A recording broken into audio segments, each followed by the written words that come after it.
बात बेबात पे अपनी ही बात कहता है। मेरे अंदर मेरा छोटा सा शहर रहता है। दोस्तों, मेरा नाम है नीलेश मिश्रा। कहानियां सुनाता हूं। दोस्तों, मैं आपको सुनाने जा रहा हूं अपनी मंडली की सदस्य हर्षाश्री की लिखी कहानी मौन की भाषा।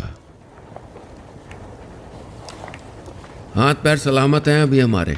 बिस्तर नहीं पकड़ लिया कि कहीं आ जा ना सकें। जा रहे हैं टहलने। दरवाज़ा बंद कर लो। पापा पाँव में चप्पल डालते हुए बड़बड़ाए और दरवाज़ा ठेलते हुए बाहर निकल गए। सौम्या ने कार्तिक को पुचकारते हुए पीछे पीछे दौड़ाया। चले जाओ ना बेटा साथ में। देखना गाड़ियों वाड़ियों से बच के चलें।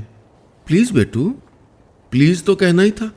कुछ देर में भारत पाकिस्तान का मैच जो शुरू होने वाला था, उसे देखने के लिए कार्तिक ने अपना सारा होमवर्क समय से पहले ही खत्म कर लिया था और सोफे पर पैर पसार कर, मेज पर चिप्स और कोल्ड ड्रिंक सजाकर, टीवी से चिपक कर बैठा ही था कि बाबा शर्ट वर्ट बदल के पार्क जाने के लिए निकल गए। मीनू को बोल दीजिए ना मम्मा, मेरा मैच छूट जाएगा। वो नाराज होने लगा तो सौम्या ने समझाया, मीनू अभी छोटी है इसीलिए तो तुमसे कह रहे हैं। तुम बड़े हो ना।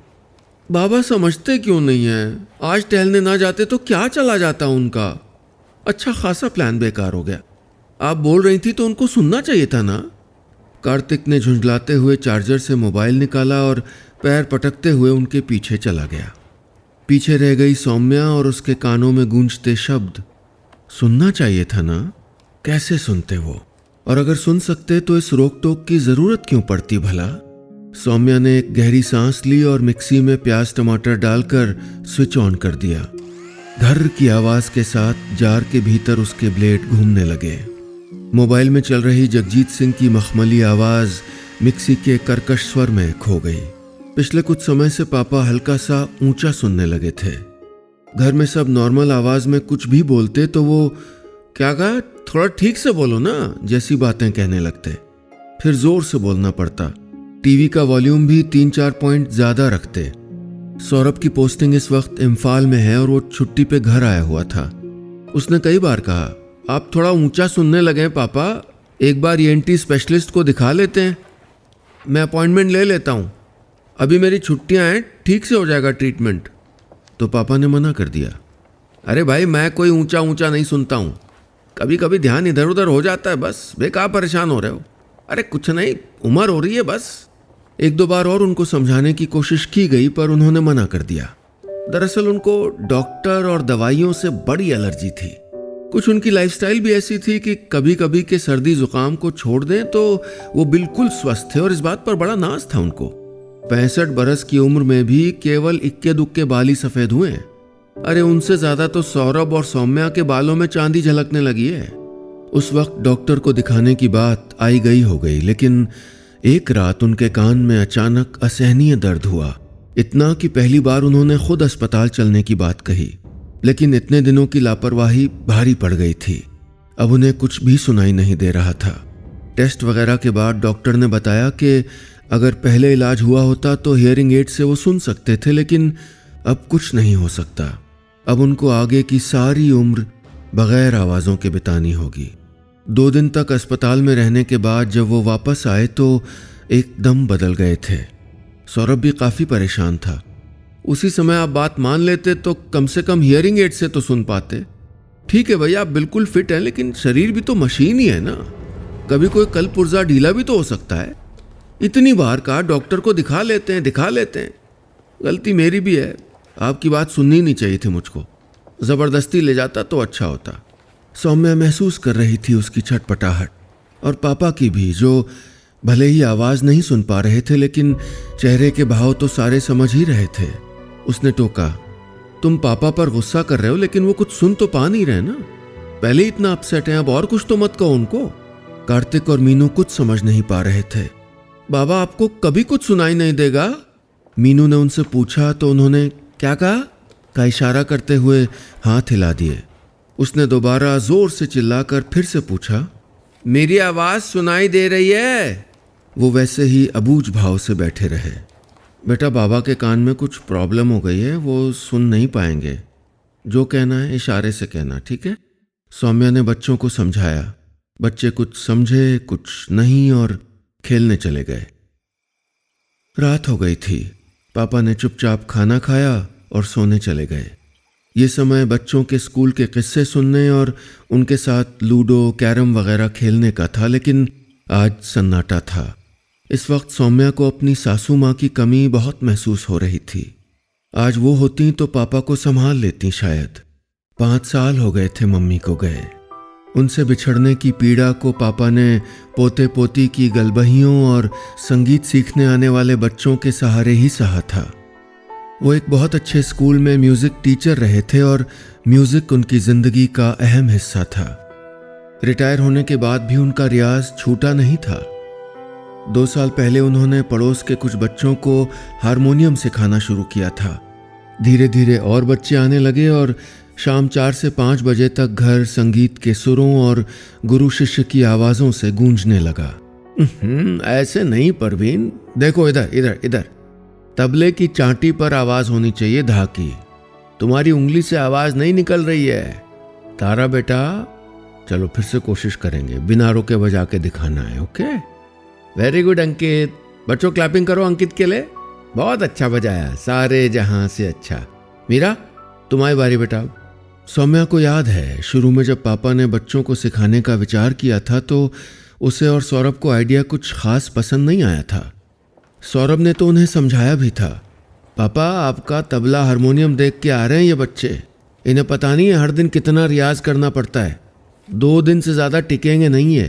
पापा हंस दिए थे, चलो 2 दिन ही सही। लेकिन ये बच्चे 2 दिन वाले नहीं थे और अब तो मीनू भी थोड़ा थोड़ा सरगम बजाने लगी थी। इस 1 घंटे वो बहुत खुश रहा करते थे, खासकर जिस दिन बच्चे अच्छा बजाते। उसके बाद भी उनकी परफॉर्मेंस को लेकर बातचीत किया करते। सोच रहा हूँ प्रयाग संगीत समिति के म्यूजिक एग्जाम के बारे में पता करूँ।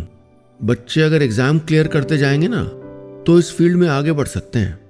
उन्होंने इस पर काम करना भी शुरू कर दिया था कि तभी सब एक झटके में बदल गया। कुछ चीज़ें हमारे रूटीन में इस तरह शामिल होती हैं कि उनके बिना जीना पड़ेगा, ये सोचना भी मुश्किल है। हम आँखों से देखते हैं, कानों से सुनते हैं और पैरों से चलते हैं, लेकिन इनमें से कुछ भी खो जाए तो क्या बदल जाएगी हमारी जिंदगी और हमारे अपनों की भी। पापा की जिंदगी आवाज़ों से ही थी और उनकी जिंदगी से आवाज़ें ही रूठ गई थीं। बात बात पर ठहाके लगाने वाले पापा धीरे धीरे चिड़चिड़े हो गए थे। कैसे हैं आप के जवाब में बेहद जिंदादिली के साथ एब्सोल्युटली फाइन कहने वाले पापा के सामने अब कोई भी पूछता तो वे इस एब्सोल्युटली फाइन के बजाय अपने दाएं हाथ की उंगलियों को कान के पास ले जाकर हिलाते हुए उदास आवाज में कहते, अब सुनाई नहीं देता कुछ भी। सौम्या ये सब सोच ही रही थी कि तभी धड़ाम से दरवाजा खुला और कार्तिक तेजी से घर में घुसा। मम्मा, बाबा को बोल दीजिए कि अकेले ना जाया करें ट्रैफिक वाली रोड पे। बच गए आज तो। एक कार वाला हॉर्न पे हॉर्न दिए जा रहा था, लेकिन ये तो अपनी मस्ती में चले जा रहे थे। फिर वो कार से उतरकर बहस करने लगा कि जब सुन नहीं पाते तो घर में रहिए। इतना गुस्सा आया कि पूछो मत। पीछे पीछे अपराधी की तरह सर झुकाए पापा आए और सीधे अपने कमरे में चले गए। सौम्या क्या करे उसे समझ नहीं आ रहा था। उसने प्लेट में कुछ फल लिए और उनके पीछे जाकर खड़ी हो गई। पापा, सौम्या ने उनके कंधे पर हाथ रखा तो उन्होंने मुड़कर देखा। बीच रास्ते में एक अजनबी से अपमानित होने का दर्द आंसू भरी आंखों में साफ झलक रहा था। एक तो वैसे ही वो अपनी तरफ से लापरवाही होने की वजह से गिल्ट में थे और ऊपर से रोज कोई न कोई ऐसी घटना भी हो जाती थी जिससे वो खुद को अपने बच्चों का गुनहगार समझने लगते थे। अभी उस दिन सौम्या उन्हें बताकर छत पर पौधों में पानी डालने गई तो उन्होंने बेध्यानी में दरवाज़ा बंद कर दिया। बच्चे स्कूल में थे और सौरभ वापस अपनी पोस्टिंग पर जा चुका था, इसलिए उतनी देर के लिए वो अकेले ही थे। घंटी बजाना, दरवाज़ा पीटना कुछ भी काम नहीं आया। पड़ोसी भी जमा होकर अपने तरीके से कोशिश करने लगे, लेकिन उन्हें कैसे सुनाई देता। जब उन्होंने खुद किसी काम के लिए दरवाज़ा खोला तब वो भीतर जा पाई। ऐसे कैसे चलेगा पापा, मैं आपको इशारे से बता के गई थी ना। चीज़ें बदल गई हैं, अगर आप एक्सेप्ट नहीं करेंगे तो सब परेशान होंगे जैसे आज हुआ। गुस्से में बोलते बोलते वो खुद ही भूल गई थी कि इनमें से एक भी लफ्ज़ उनके कानों तक नहीं पहुंच रहा है। सौरभ की फील्ड पोस्टिंग थी और उसे हर बात पर परेशान नहीं करना चाहती थी वो, लेकिन आज उसे पापा एक ऐसे बच्चे की तरह लग रहे थे जिसका फेवरेट खिलौना उन्हीं की गलती से टूट गया हो और वो अपनी छटपटाहट को ठीक से बयान भी नहीं कर पा रहा हो। उस दिन भी शायद रो दिए होंगे पापा। हाँ, उनका चेहरा एकदम रुआंसा हो गया था। सुना नहीं तो क्या, महसूस तो किया होगा ना उन्होंने। सौम्या को अपने गुस्से पर शर्मिंदगी हो रही थी। अपनों के दिए हुए आंसू ज्यादा रुलाते हैं ना। इस जगह कार्तिक मीनू होते तो वो उनको गले से लगा लेती, लेकिन ये तो उसके ससुर जी हैं, कैसे संभाले उनको। उसके हाथ उनकी आंखों में ठहरे आंसुओं को समेट लेने के लिए कसमसा रहे थे। 65 बरस के उस खुद से खफा बच्चे को गले लगाकर आश्वस्त करने के लिए उसका दिल बेचैन हो रहा था, लेकिन संकोच आड़े आ रहा था। उसने पापा के आगे फलों की प्लेट रखी और खा लीजिएगा का इशारा करते हुए वहां से चली आई। उफ, मौन की भाषा इतनी मुश्किल क्यों है। सौम्या को कार्तिक का बर्ताव याद आया। ऐसा नहीं कि बच्चे अपने बाबा से प्यार नहीं करते थे, बल्कि बाबा तो उनके पार्टनर इन क्राइम हुआ करते थे। वो बाबा नहीं, बड़ी दोस्त बोलते हैं उनको। बच्चों में उनकी जान बसती थी। आज स्कूल में क्या हुआ, किसने ज़्यादा शैतानी की, किसको डांट पड़ी, कौन किसका लंच खा गया, ये सब सुनने में उन्हें बड़ा मज़ा आता था और बच्चों को सुनाने में।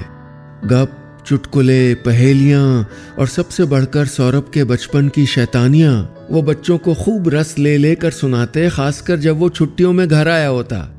दोनों बच्चे मुंह पे हाथ रख के कहते, हो इतनी मस्ती करते थे पापा।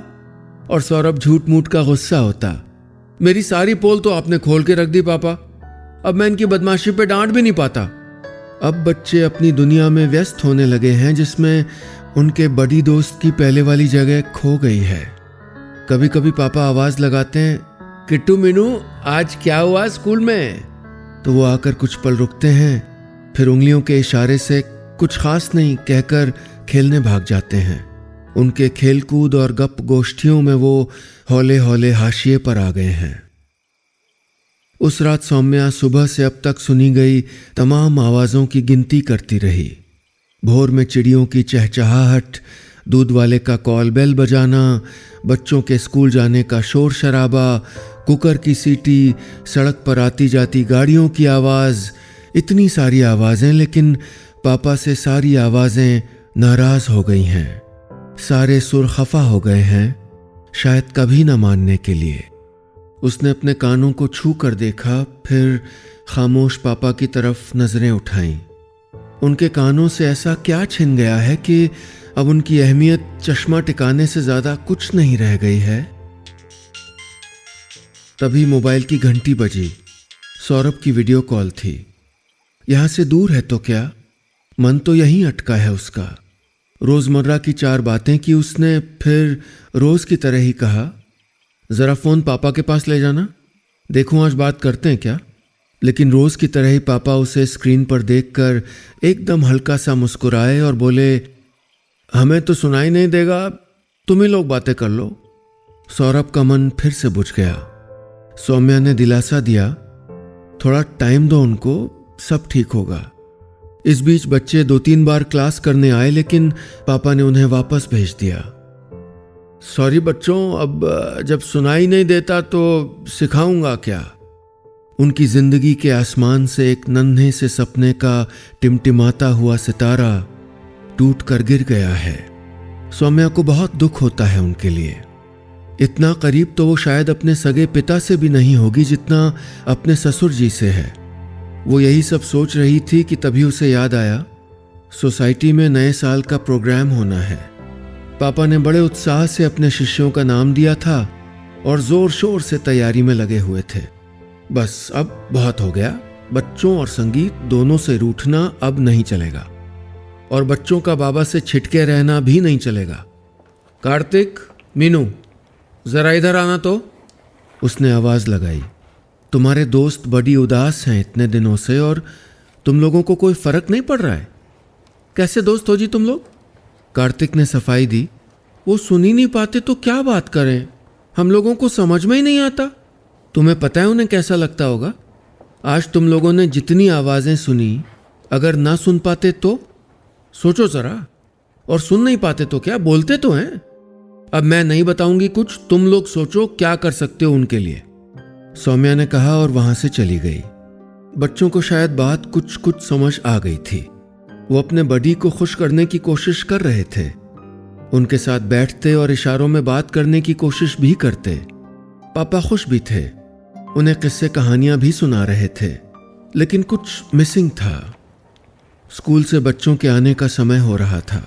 पापा कुर्सी पर चुपचाप बैठे सामने वाले कमरे को देख रहे थे। खिड़की पर पड़े झीने पर्दों से आती धूप हारमोनियम पर पड़ रही थी। 3 बजे के करीब यहाँ खूब अच्छी धूप आती थी और पापा यहीं बैठकर बच्चों को आज क्या सिखाना है उसकी तैयारी करते। जब से उन्हें सुनाई देना बंद हुआ है, सौम्या को लगता है जैसे इस कमरे में बोलने की शक्ति आ गई है। तभी तो उसे इन खामोश पड़े वाद्यों की पुकार साफ सुनाई देती है। उनकी बेचैनी को पापा की उंगलियों की छुअन का इंतजार है। मम्मा, आज एक बहुत अच्छी किताब मिली लाइब्रेरी में, मैंने इशू करवा ली है। बड़ी दोस्त, इसको पढ़ने के बाद ना बहुत चेंज हो जाएंगे। कार्तिक स्कूल से लौटते ही बहुत उत्साह के साथ किताब का एक चैप्टर खोलते हुए सौम्या से लिपट गया। उसका उत्साह मीनू में भी दिखाई दे रहा था। हाँ मम्मा, हमें भी वो ना ऐसे डल डल अच्छे नहीं लगते। आजकल वो पापा की शैतानी की स्टोरीज भी नहीं सुनाते। जब वो म्यूजिक बजाने लगेंगे ना तो हैप्पी हो जाएंगे। सौम्या की आंखें भर आईं। नहीं, बच्चे इनसेंसिटिव नहीं हैं, बस उन्हें इस स्थिति में अपनी भूमिका नहीं पता थी। वो मासूम है लेकिन हर चीज को देखते हैं, वरना इतनी सी मीनू इतनी गहरी बात न समझ पाती कि उसके बड़ी दोस्त म्यूजिक से हैप्पी हो जाएंगे। उसने कसकर बच्चों को गले से लगा लिया और आंसू पोंछकर मुस्कुराते हुए बोली, ऐसी कौन सी जादू की छड़ी मिल गई मेरे लाडलों को, बताते हैं। मीनू ने पुरखिन की तरह हाथ हिलाते हुए कहा और बोली, आपने बीथोवन का नाम सुना है? हाँ, वो जर्मनी के बहुत बड़े म्यूजिशियन थे, पर तुम्हारे बाबा से क्या लेना देना इसका? सौम्या ने उत्सुकता दिखाई तो उसने अपने माथे पर हाथ मारा। पक्का है, इस किताब में लिखा है कि जब वो बहुत यंग थे तभी से उनको सुनने में प्रॉब्लम होने लगी थी और बाद में तो वो बिल्कुल नहीं सुन पाते थे। कार्तिक ने किताब का खुला चैप्टर उसके आगे कर दिया। ये देखिए, जब उन्होंने अपना ये सिम्फनी वाला प्रोग्राम दिया था ना, उन्हें कुछ भी सुनाई नहीं देता था। और पता है, उनका ये प्रोग्राम सुपरहिट था। जब वो कर सकते हैं तो हमारे बड़ी क्यों नहीं कर सकते, है ना मम्मा? बिल्कुल कर सकते हैं, जाओ खुद ही दिखा दो ना अपने बड़ी को। मम्मा की बात सुनकर बच्चे उछलते कूदते बाबा के पास भागे। सौम्या रसोई में आकर रोटियां बनाते हुए उधर ही देख रही थी। मीनू ने उनके गले में बाहें डालते हुए गाल पर पुच्ची दी और किताब के उस चैप्टर पर उंगली रखकर भौं मटकाते हुए इशारा किया, पढ़िए। कार्तिक ने उंगली एक बार म्यूजिक रूम की तरफ घुमाई और किताब पर टिका दी, मानो कह रहा हो, इस किताब में उसी बारे में लिखा है। पापा ने एक बार उलझन भरी नजरों से उसको देखा तो मीनू कमर पर दोनों हाथ रखकर खड़ी हो गई। पढ़ना पड़ेगा आपको। दोनों वहीं पर जमकर बैठ गए और आवाज लगाई, मम्मा, खाना यहीं खाएंगे हम लोग। आज तो ये दोनों उनको पढ़ाए बिना मानेंगे नहीं। मीनू एक A4 शीट पर स्केच पेन से पता नहीं क्या बनाने में लग गई थी। पापा ने पढ़कर किताब बंद की तो मीनू अपना बनाया पोस्टर लेकर उनके सामने खड़ी हो गई। सौम्या ने झांक कर देखा, उस पर लिखा था, बड़ी दोस्त, आप बीथोवन अंकल से कम है क्या? अब वो अपनी रुलाई नहीं रोक सकी। पापा, आपकी जिंदगी में आवाजें वापस आए ना आए, हमारी जिंदगी में आपके हंसी ठहाके जरूर वापस आएंगे। आपका परिवार आपके साथ है। उसका मन किया कि कमरे में जाकर अपने तीनों बच्चों को बाहों में समेट ले, लेकिन ठहर गई। ये उनके अपने पल हैं। अब तो उसे भी बच्चों की तरह उत्सुकता थी पापा के अगले कदम की। शाम के 4 बज रहे थे। बच्चे होमवर्क करने लगे और सौम्या थोड़ी देर कमर सीधी करने के लिए लेट गई। तभी उसने देखा पापा धीरे से उठे और कुछ देर तक म्यूजिक रूम के दरवाजे पर पर्दे को पकड़ के खड़े रहे। फिर धीरे धीरे भीतर जाकर सरस्वती माँ की मूर्ति को प्रणाम करके हारमोनियम को प्यार से सहलाया और अपनी जेब से रुमाल निकालकर कीबोर्ड को चमकाने लगे। फिर तबले की बद्धी कसकर उस पर पाउडर छिड़का, सही जगह सेट किया और हारमोनियम के सामने आंखें बंद करके बैठ गए। सौम्या का दिल धड़कने लगा और उसने भी आंखें मूंद ली। कुछ देर तक खामोशी छाई रही तो सौम्या ने आंखें खोलकर देखा। पापा वैसे ही बैठे थे जैसे उस सब्जेक्ट का इम्तिहान देने आए हों जिसे उन्होंने कभी पढ़ा ही नहीं। प्रश्न पत्र कठिन है, मन झिझक रहा है, लेकिन कोई तो है जिसे उन पर पूरा भरोसा है। सोसाइटी का ये प्रोग्राम सिम्फनी है उनके और उनके शिष्यों के लिए। आज उनके चेहरे पर रोज की तरह चिड़चिड़ापन नहीं था, बल्कि कुछ नया करने की हिचक और उलझन थी। तभी दरवाजे की घंटी बजी। संजू था। आंटी, हम सब आए हैं। कार्तिक ने बोला, बाबा सुन नहीं सकते तो क्या, देख तो सकते हैं जब हम बजाएंगे। संजू ने कहा तो सौम्या ने सबको म्यूजिक रूम में भेज दिया। संजू ने अपनी कॉपी का कोई पेज खोलकर उनके सामने रख दिया और तबले की बद्धी कसने के बाद बजाने लगा। पापा ने एक बार कॉपी पर नज़र डाली, फिर थोड़ी देर उसके हाथों को थिरकता देखते रहे। कुछ देर में उनकी हल्की झुंझलाई आवाज़ सुनाई दी। ना ना, गलत कर दिया तुमने, धी धी ना ऐसे बजेगा। हफ्ता 10 दिन ध्यान ना दे हम तो तुम लोग सब भूल ही जाओगे। बुलाओ सबको कल से, सोसाइटी के प्रोग्राम में बेस्ट होना है। बस इतनी सी थी ये कहानी।